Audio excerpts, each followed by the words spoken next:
Hello, my name is Karen, and I am from Palm Springs, California. I was really born and raised in Spokane, Washington, but I've been in Palm Springs now longer than Washington, so I guess I'm really a Californian. And I just wanted to talk to you today a little bit about who I am. A lot of you are new on here, and I wanted to tell you what I do. I spend a lot of time helping people survive someone else's alcoholism. And, I do that. My own journey is one of alcoholism, addiction, and serious codependency problems. I had a child, it was evident to me when I got pregnant. I got pregnant with this little girl, and it was so important to me because I had been adopted. And so I really knew nobody that was the same blood as me. And so I got pregnant, and I just was like one of those moms you just can't stand, right? I was so in tune and zen and green tea drinking, green juice, carrot juice, meditation, talking to her when she was in my tummy, doing the baby Einstein, all that stuff. And when she was born, the doctor, came in and said, well, we're going to need to do an emergency C-section because your cord is wrapped around the baby's throat 4 times. In fact, they knew it was around her throat, but they didn't know 4 times until they took her out because it was so tightly wrapped that it was cutting off her air supply. Like her every time I had a contraction, it would choke her. And I could... And I did not, I had this real thing about when I gave birth to her, then she was no longer part of me. And I was so attached to this child that she didn't have a chance. I mean, she really, looking back, I see that very clearly. At the time, I didn't. And she was born, and she is the most amazing person on the world. But I have done my best to ruin that relationship. And I've done it by what I call love. And I've done that now that I'm in recovery. I can see where I have done that my whole life. And my own issues, my own, which feels like love to me, has really sucked me into relationships that were just so bad for me, And every time I got in a relationship, I went in wholeheartedly and gave up my entire life and all my friends and family for a relationship. Right? I just gave up my own identity and took over theirs.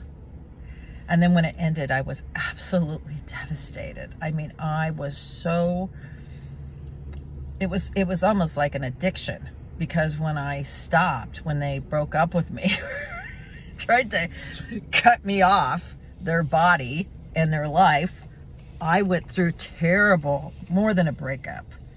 I was devastated. I just didn't know what to do. And so that threw me harder into helping someone else with my unsolicited help. And, the burden of that is just, I talk a lot about being in your own hula hoop. And when you are constantly in other people's hula hoop, you don't have to be in yours. And when I finally, started some recovery and realized I am out there, like I am way in the land. I mean, I had got myself so over involved in people's life, but felt so lonely. I was lonely, exhausted, confused, angry. I was mad at people because they weren't appreciating all that I was doing for them. I mean, it's just a vicious cycle. And I did not know how to get out of it. And I started doing some work, which changed my life. It was like putting on a new pair of glasses. It was like all of a sudden, all the crazy thinking that I had, and the helping and love, and is it love? And there's a fine line between love and hate, let me tell you. It all started everything started. Have you ever gotten glasses? And when you first walk out of the doctor's office, when I got contacts, right? Everything had sharp edges. It was like, oh, everything's so bright and clear. That's what it was when I started picking up simple tools to start living a healthier life, right? To really create healthier relationships. not just with the alcoholic and addict in my life or my daughter, or it permeated in every area of my life, at work, at the grocery store, friends, family. All of a sudden, relationships became easier. I was less tired. I was not so exhausted. My resentment went down, right? It just was like, oh God, why was I doing that, right? I didn't know. It was like I missed some kind of class in kindergarten when they talked about relationships and healthy love. And these tools were so simple, and I was able to pick them up just one day at a time and use them and recreate my life. Not only did I have more energy, I wasn't lonely anymore. Things seemed very simpler because I was just I got out of everyone's hula hoop and got back in mine, right?